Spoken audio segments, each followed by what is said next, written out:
Welcome, Kings Nation, Pistons Nation. We got a very special co-host today, my boy Anthony from Pistons Talk. You guys can follow him on Twitter at Pistons_talk.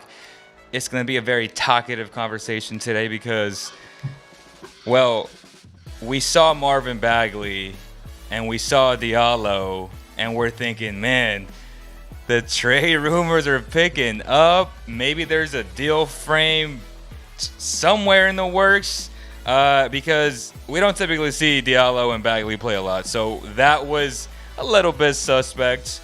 We'll get into the game, break it all down for you guys. Cade Cunningham, 25, 8, and 8. What a game. But before we talk about everything, man, let me show you something that we made here, bro. Hey, who is that? That's Davion Mitchell in the glorious meme that the Pistons, the Lions head coach made on his press conference.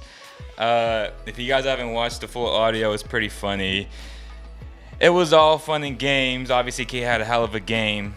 But what was your biggest takeaways today, Anthony? The Pistons didn't want to play today. Facts. Like that game was over in the first 8 minutes. It was just over. Like they didn't come to play. The Kings did, and that's why they won. So 129-107 is an outlying number. It was much more than that. The Pistons got a lot of garbage buckets. Let's say down the stretch where the Kings are like, we're up. We're gonna win this game. Like I feel like they knew that the game was over after the first quarter. That's how you respond when you blow an 18-point lead to the Oklahoma City Thunder. That is what a good team does. Not saying the Kings are a good team, not yet, but that is how you get things done, building the culture and moving things forward, and maybe calming some of the, chirping from a lot of Kings fans saying trade Fox, blah, blah, blah. At least they can rest a little bit better today. Not saying, because I saw the comments, well, they're playing the Pistons like they're garbage. And I'm like, well, that's twofold, because if they're losing to the Pistons, you can be like, oh, they're losing to the trash Pistons. So that's what bugs me about a lot of fans, or like, double-edged sword type of divisive type comments. But Anthony, looking at De'Aaron Fox up and close today, finished the game with 19 points, 9 assists, 6 rebounds, 8 and 19. What was your biggest takeaway from his game today? To me, I think just from watching him from afar, I think he's going to be a top 10 point guard if he just keeps that up. I mean, I know a lot of people, like, I should say Kings fans, they kind of rip on him, right? Yeah. Because he doesn't score enough, or, sometimes he doesn't feel like engaged. Like, I saw that a little bit in the second half where it didn't seem like he was, like, all there, but then he got it going. Made, some 3-point shots. Has that like that weird little thing he does in the lane where like it's like a weird like I don't even know what to call it, like a little floater. But I mean, I think he looked really good. I think Buddy Hield can still shoot the shit out of the ball. I told you, bro. Are you willing to get Buddy now or no? No, 6 threes today? No, I'm good. I'm good. I'm not paying $22 million for a shooter, okay? Oh my gosh. It's funny though, because we saw this stat. It's the Pistons segment. I watched the game with the Pistons broadcasting crew. They were very impressed by the Kings, and they called this finding it in the fourth. They're the fourth best team in the fourth quarter. To me, that's kind of an outlying stat because a lot of the time they're trailing, right? So that could be bad or good depending on how you see it. 7.5 free throws attempts, most in the NBA, and 17 forced turnover margin. Are you shocked by these stats, or does it say that the Pistons aren't very good? They're a team that doesn't really play a full 48 minutes. Right. That's what the stat tells me. So they've been trailing most of the games throughout the whole season. So they're scrapping to get back, So that stat doesn't surprise me whatsoever. What did surprise me was Jeremy Grant playing like absolute crap tonight. Right. That's what surprised me. And I love Grant, but in 27 minutes, 7 points, 1 assist, 1 rebound, 1 of 5 from beyond the arc, 3 of 10 from the field. maybe he's like, I'm getting traded to the Kings. I'm not gonna play that hard because I got, So I don't know. I don't know. I don't I know know a either. lot of people want to talk about this. Obviously, we'll get to the trade rumors, but let's progressively talk about some of the other guys like Bay, who had 28 points on 4 of 9 from beyond the arc. I know you said that Killian Hayes was statistically the best shooter coming into this game on low Mhm. attempts, low volumes. I watched him shoot, bro. I wasn't impressive. To me, that was an outlying stat because Sadiq Bey is a better shooter. He showed it again tonight. Um, are you happy with how he's progressing slowly but surely? Sadiq Bey or Killian? Bay, because Killian had an awful game today. Yeah, I was kind of worried because when you shoot 38% your rookie year and you're down 9-10% from last year, that was kind of concerning. But the past two games, he's played really well. I think he's getting more. I don't know what the word, building more chemistry maybe with Cade Right. Cunningham because, last year you kind of had this Killian playing the show or you had Corey Joseph or DeLon Wright. So I think he's getting used to Cade because Cade kind of plays a kind of like a slow game. He doesn't really do anything too fast. Like he's not like a De'Aaron Fox, where he just rushes up the court. But I think past two games I've been really impressed with him getting back to the Sadiq Bey I knew last year. That's interesting because when I look at this Pistons roster and just from top to bottom, and I was trying to really evaluate them and focus more on them today. They didn't give me a chance because it was just such of a No, dud game, right? Where I was like, well, what are they running? They were uninspired after a huge win against a very solid Raptors team, and I was like, it's difficult to evaluate a team like that when you play so bad. This is just one of those Dwayne Casey saying, "I'm just gonna throw the tape out. We got to move forward. We're a young team." Would Is that the same training process that you're going through right now, or I think when you're a rebuilding team, you don't know what Pistons team you're going to get. Like tonight, we saw the Pistons team that couldn't shoot. Like in Toronto, we saw a Pistons team that shot 50%. I think what they shoot tonight, like 34, 35%, yep, something like that. Yeah, I mean right, that's the Pistons team that I've seen all year. A team that can't shoot, a team that's nothing but isolations. It's just I don't know. Like we said it on the pregame, like the Pistons miss Mason Plumlee a lot because I don't know if you yes, saw, nobody on this team can set screens. Like nobody, the screens were absolutely atrocious. I think Luka Garza was the only one that actually could set a screen, and he didn't get into the game until late. And he's kind of limited, Like defensively, he's limited, but offensively, he can give you a little bit. But I mean, you're not going to play him starting minutes. right? I mean, he had that nice shot over De'Aaron Fox on that switch, good pass. I think it was by Cade, if I'm not mistaken. Um, like you said, he's a huge just a liability defensively, super slow. He's a large man, so by default, he's going to set good screens. But I wasn't as impressed with him. And then with Trey Lyles, in 15 minutes, he wasn't really impactful. 3 points, 0 of 3 from beyond the arc. Corey Joseph's only got 6 minutes. Now, that's my guy, man. That's a good thing, right? I mean, Uh, we saw more of Lee today. Magruder, I'm not a fan of, but he had 11 minutes as well. And then Josh Jackson in 14 minutes did not make the impact that both you and I kind of talked about earlier, where you don't know what version of Josh Jackson you're getting on any given night. That's why he is a bench player. That's where he's best suited at.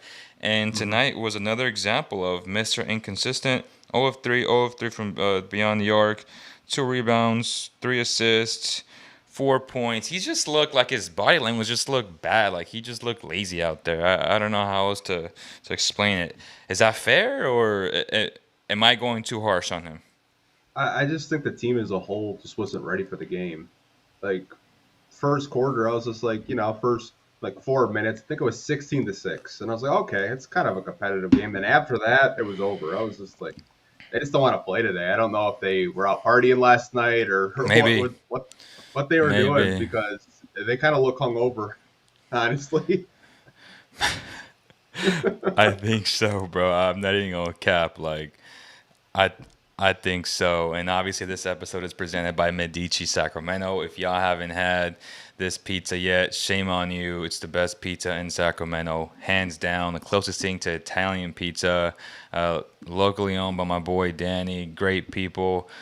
A must if you haven't had it. And for anybody that's from Detroit, from Michigan, if they ever come to California or if you ever come watch a game here, whatever the case is, highly recommend Medici Sacramento, man. And you guys can also support this channel by liking it, smash that like button, subscribe, all that good stuff. We'll have a lot of more coverage this entire week, which should be fun. Let's talk about Cade Cunningham. 25, 8, and 8. I think he had a fabulous game. You know, the only real bright spot in a 129-107 game. What did you like the most from this game? For him, I feel like he's getting more confident with his jump shot. Mm-hmm. I feel like that was really evident, like when he was shooting the basketball. His passing too, like usually when he passes the ball, it's usually a high turnover rate so far this season, but his Mm-hmm. turnovers were pretty low tonight, which I was really impressed with. And rebounding the ball, I love when he crashes the glass, and I'm kind of pissed off that Dwayne Casey took him out, so I wanted him to get that triple double, but that's just me being selfish. Right. But overall, I think he had a really good game, probably his best game of the season so far. That's you wanted him to, reclaim his potential rookie of the year status, Anthony. I see you, man. You don't even care about winning. You care about stats. No, I'm joking. Let's get to the meat and potatoes of this show. I guess we can actually take that back. Let's talk about Shemezi Metu. Started his third consecutive games today, and I want your perspective on this game, which I kind of touched on it earlier, like hard work, dedication, put your head down. Valanciunas last year, dirty play, broke his wrist, did not make excuses, came back. It was a huge setback for him because now you got to get back into the rotation. And the kid just keeps on working. He had a hell of a summer with Team Nigeria and the Olympics, and you can just tell how smooth his game has progressed throughout the last 3 years. And I love seeing players develop like him. 32 minutes, 16 points, 10 rebounds. What did you think about his game today? Really high energy. He's an absolute pest out there. Like Mm-hmm. honestly, I'm watching him, and it seemed like every time I was watching a highlight, he's dunking the ball or going for a rebound or just agitating the Pistons. I think he's a guy that if you want to go for the playoffs, every playoff team needs a Metu because you need that energy guy. You need the guy that's going to scrap for a loose ball. I think he's a really good player and a really good pickup by you guys. And that's what I've been trying to tell people. Like, just because he got drafted, I don't know what it was, like in the 50s or 60s, that doesn't mean that if you're the number two pick, which again, it's fair. I always paint a picture this way.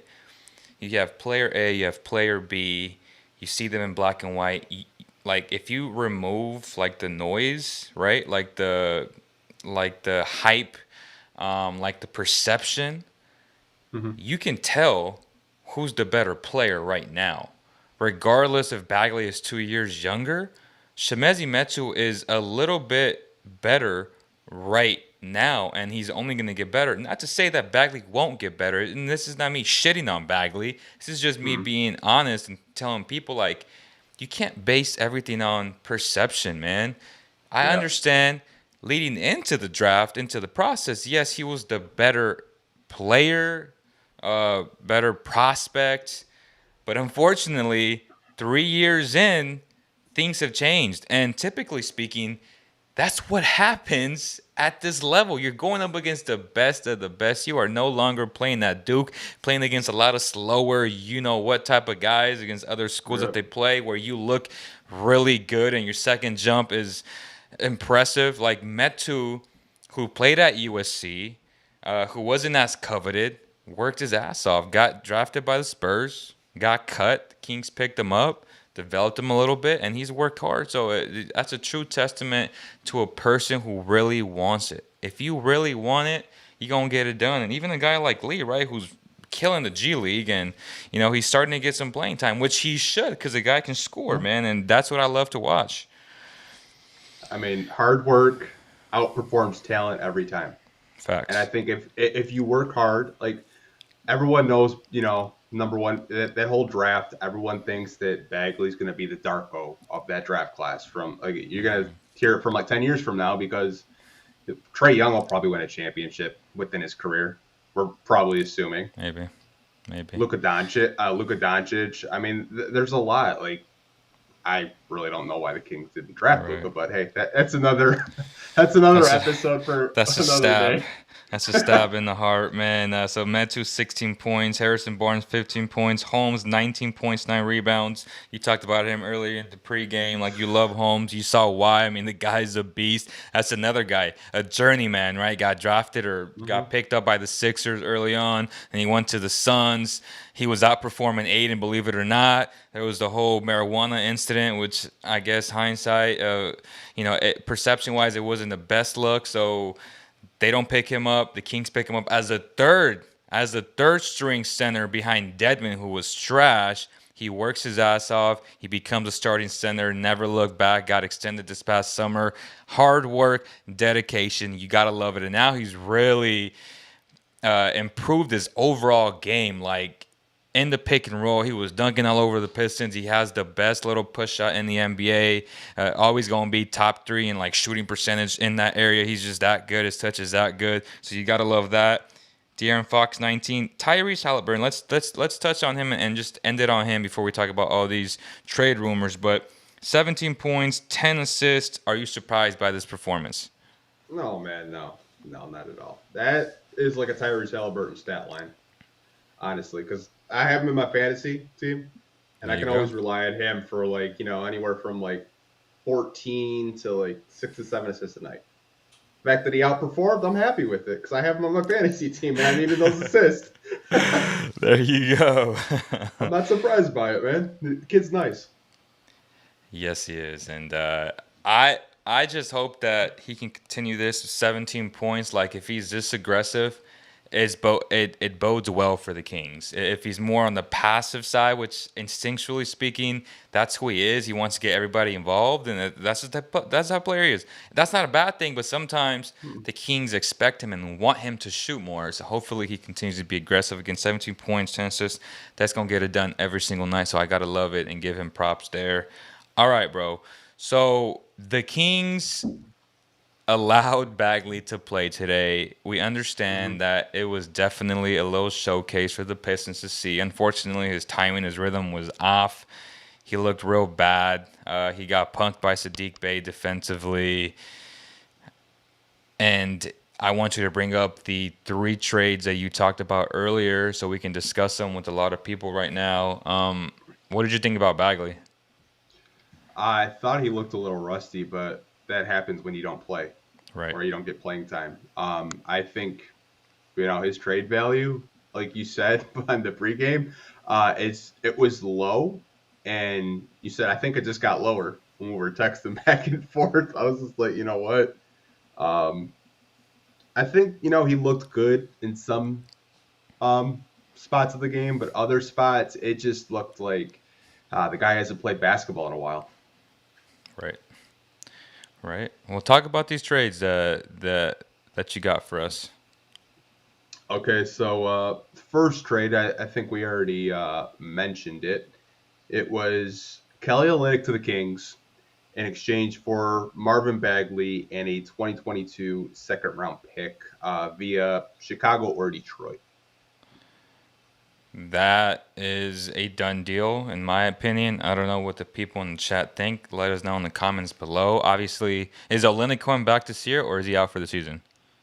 He'll be back in 6 weeks. Was it like a minor knee injury, or was it a tweak, or was it the MCL, or what?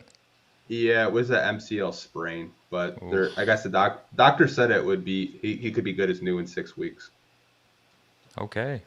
Yeah. Make the deal happen. I like it. I don't know if you like it. Do you like it? You know, I like Kelly Olynyk a lot. I do too. I I wasn't really like when we traded Mason Plumlee. I thought that we were going to get a center that made more sense. I personally wanted Nerlens Noel this free agency because I thought, he's defensive, he can block shots, he can set picks. He's a poor man's version of Rashawn Holmes, but yeah, like he's a good player. Yeah, I was just like, okay, Nerlens Noel makes sense. Now, Kelly Olynyk, I get from an offensive standpoint for the Pistons, but I mean, defensively, he's not gonna, be like a shot blocker. I'm not saying Mason Plumlee was a shot blocker, but he could contest some shots. I think that I would take a Bagley trade for Olynyk. We'll get off his contract after this year. If it works, that's great. If He it has doesn't, it doesn't. 3 years, 3 years or 2 years. I want to say it was a 3-year deal. Yeah, I'm not I think 100% so, sure. Okay, so what's deal number 2? So deal number 2, the Pistons would get Marvin Bagley and Davion Jones in exchange for Josh Jackson, Trey Lyles, and a 2023 second-round pick via Cleveland or Golden State. So just to reiterate to people, it's Josh Jackson, Trey Lyles, protected second or protected first? It's a protected second round. It's not even a protected second. It's just a 2023 Second second round round pick. Yeah. For Marvin Bagley and Davion Jones. So obviously, I think the Pistons solve a huge issue. You get two bigs, which you kind of need, right? Rebounding with Bagley and defensive versatility with Davion Jones. As of right now, you don't have much depth at that position after Stewart goes to the bench. You were out rebounded again today, right? 47 rebounds, which I have. No, 47 to 47. But still, again, as we talked about in the pre-game show, the Pistons are last in points, last in rebounds. That's not a good recipe to win games. No. I don't love this trade as much as I do the first one, but I'd consider it. I'm leaning towards a no from the Kings' perspective, only because you do add wing depth with Josh Jackson. But again, like we talked about, he's Mr. Inconsistent. He's a bench player. That doesn't solve an issue for the Kings in terms of getting that fifth starter, that like a Jeremy Grant or a Sadiq Bey type player. So you're getting a guy that's, levels below that, like a Maurice Harkless, very similar in that aspect. So it's like having two Maurice Harkless.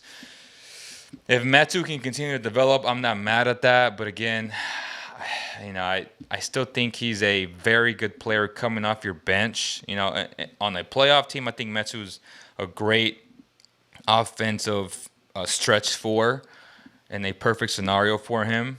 So I'm still looking for like that Jeremy Grant type player. But if I'm Monty, I'm passing on that. Do you make that deal for the Pistons? Yeah, because I need that depth. Right. Honestly, because I don't really know what Kelly will be when he comes back. I think that that makes sense for the Pistons. I would hate to lose Josh since he's from Detroit, but if that's the deal, that's the deal. I did send you that last one in the text because it's a really long trade. If you want to put it up on the screen or something like that.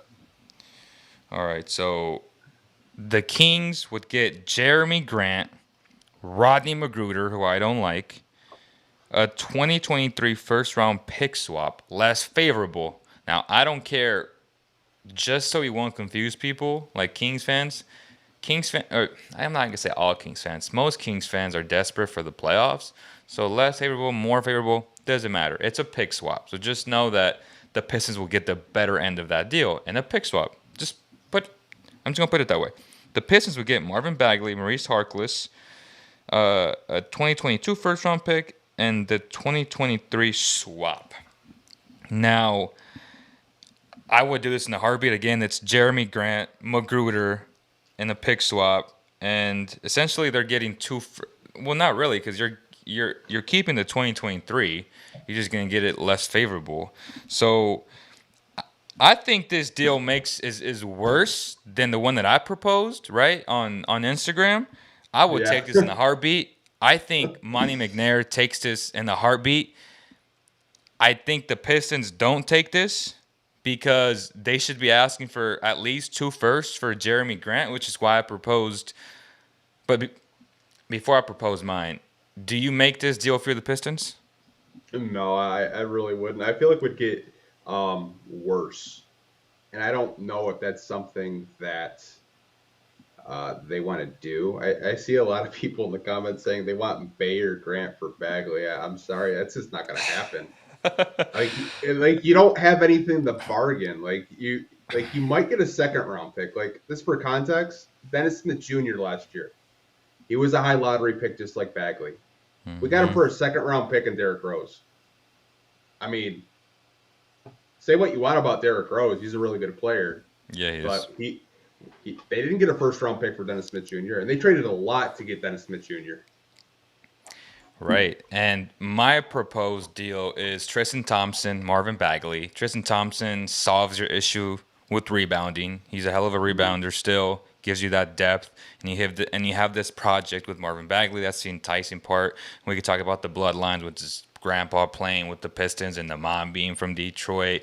Nice little feel good story. And 2 first round picks going to the Pistons. I think that's a great deal. 2 expiring deals, right? You'll have cap space in the summer, especially with Blake Griffin's contract, also or that dead money coming off as well. And the Kings would get Jeremy Grant. I think that's a win for both teams. In my most humble, objective opinion, I want to know what people think about that, and I want to know what you think about that. I'd probably have to say no, and it's not because I don't think that's a good trade. It's just I have a feeling that if the Pistons do trade Jeremy Grant, it's probably going to be to a team that would be more desperate because I know there's going to be a team this year, maybe a playoff contender or whatever, that maybe there's an injury and they don't give a shit about first round picks. Yep. And they just throw like, I don't know, maybe three, for example. They just throw 3 first round picks. They don't care because they want to win a championship and they feel like Jeremy Grant is that missing piece. Not to say that I don't like Tristan Thompson. I think he's a serviceable big. Yep. Just not, that's just not really a fan of him, honestly. I mean, he's kind of Yeah. limited. Marvin Right. He Bagley, is. I think that he would solve our rebounding issues, but I don't really think that um, he's worth a Jeremy Grant trade. And for the first round picks, I have a feeling you guys are going to be a playoff team very soon, and those picks will probably be outside of the lottery. So I probably have to say no. Would you do 2 first round picks and 2 second round picks with Tristan Thompson and Marvin Bagley? I'd have to be an idiot to say no to that. I mean, Yeah. like if I probably would, but I'm not Troy Weaver. Okay. Um, he loves draft capital, so and he likes big men, which pause, but he's always said how much he likes centers. So, like I said, when I'm looking at this year's draft, I know he's like freaking probably looking at all the centers in this year's draft and just salivating at it. There's a lot of bigs, forwards, Yeah. power forwards, a lot of centers, versatile guys that can play. It's interesting. Do you guys draft Hogan if he's there? If we win the lottery again, yeah. I know a lot of people are worried about his weight, which I am I'm too. really not. I'm not so much worried about it because I think he can still dominate the game. But I know some people say he's not going to be able to bang down low in the post, but he kind of reminds me of Nikola Jokic a little bit, just the way he plays. It's Mm. just he can just affect the game in so many ways: passing, shooting, blocking shots. It's just if Jokic played defense, it'd probably be Chet Holmgren. Hey, Joker's not that bad of a team defender, to be honest with you. I know he gets a lot of flack for it, and rightfully so. I love the fact that he just laid out the Morris twin. You Oh, I don't love that. foul him like that and expect not to get a response from the MVP of the league. Like, why are you fouling? First and foremost, context.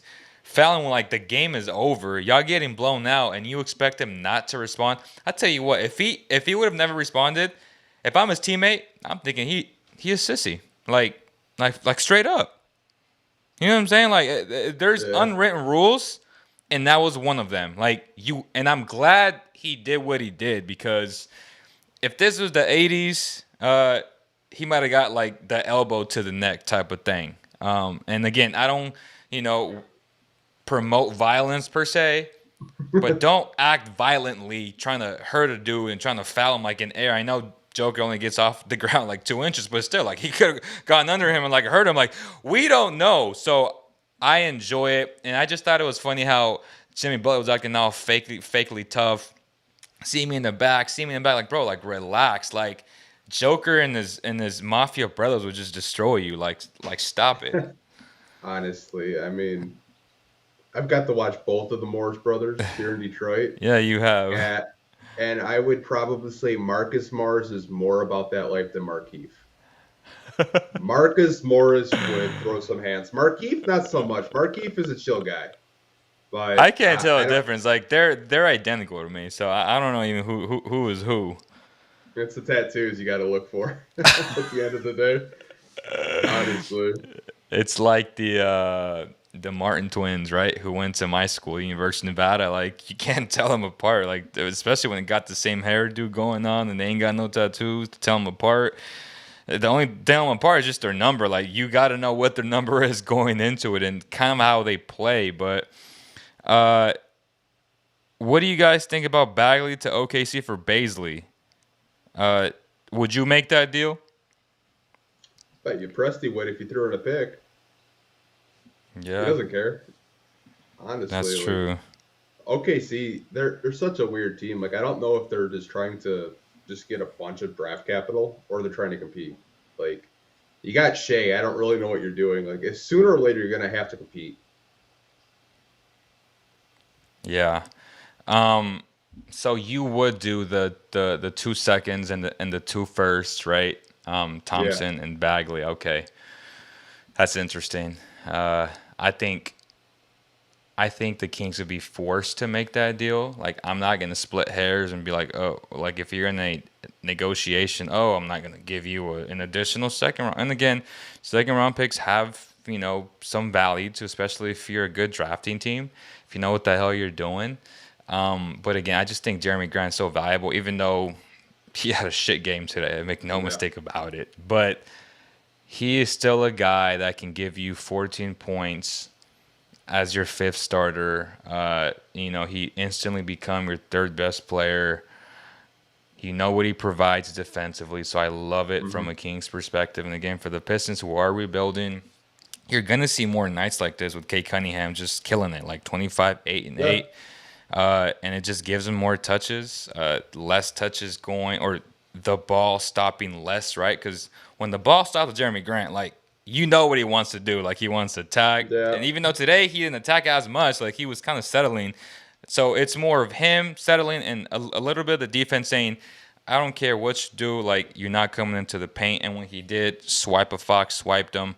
Um, I mean, that's just what I thought about his game, like a great game plan to Hmm. essentially. I think like it was more like Cade beat me. Like if Cade got his, they weren't worried about it. They were more Hmm. worried about Grant get because when Grant has good games, you guys win games, right? Like those Yeah. three Well, wins, like he has really good games. So I think that yeah. was a scouting report. We again, as I said earlier, you cannot take everything away from a team. Like teams are too good nowadays. I think that was what their game plan was, which was like, okay, I'm gonna come in here, Cade, have a hell of a game. I'm gonna take Jeremy Grant away from you guys, and that's what they did. I think Metu did a really good job on Grant all He night. did. I think it made it, that was probably the worst shooting that I've seen from him in a while. And I think Metu was just all up in his grill. He couldn't really get to his spots or get comfortable. I think the only time I really saw him comfortable were a couple open 3-point shots. But other than that, I feel like he did a really good job defensively, just defending him. Yeah, 16 and 10 will get it done on every night. I'm always like every night's gonna get it done. I don't expect him to average that, but it's nice and it's definitely a confidence booster for him. Anthony, are there other trades that the Pistons that you're looking into the future in these next couple of months that you would be intrigued by? You have a piece in Jeremy. You guys are trying to get expiring deals and more draft capital. Is there another team besides the Kings that they have that like player that doesn't want to be there that you're interested in? Maybe a guy like Bol from the Nuggets.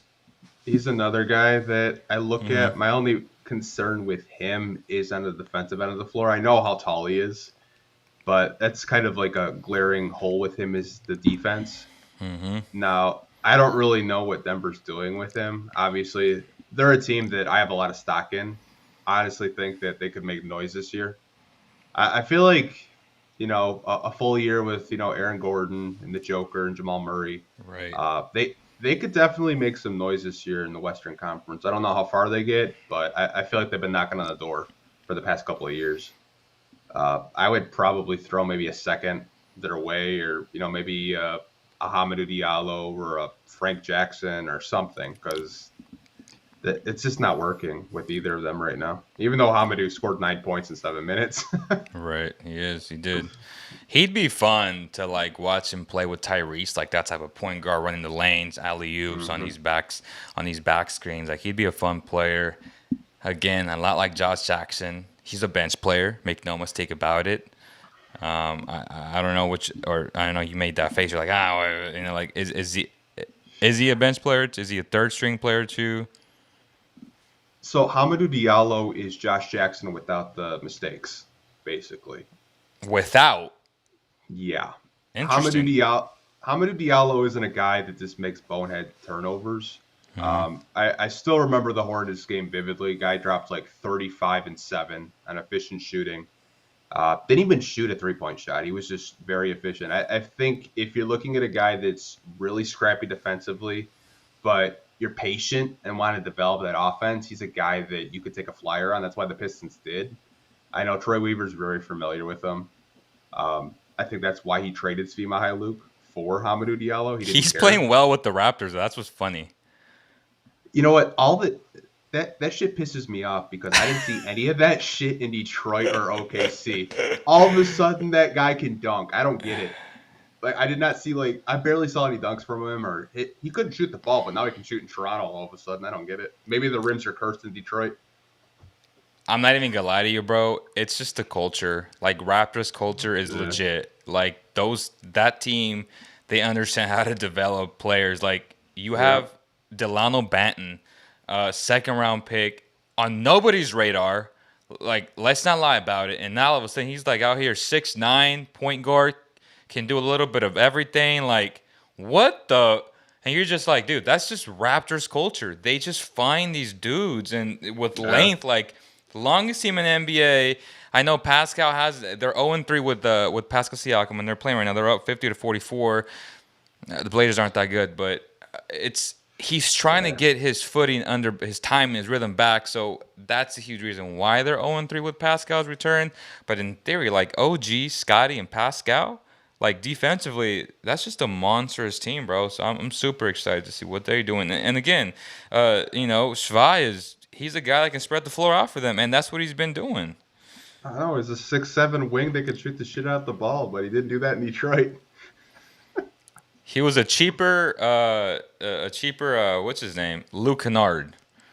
And, It's funny you mentioned that because Pistons fans used to fight who was better, Luke Kennard or Svi Mykhailiuk. Like, there would be divided, fan bases between Luke and Svi.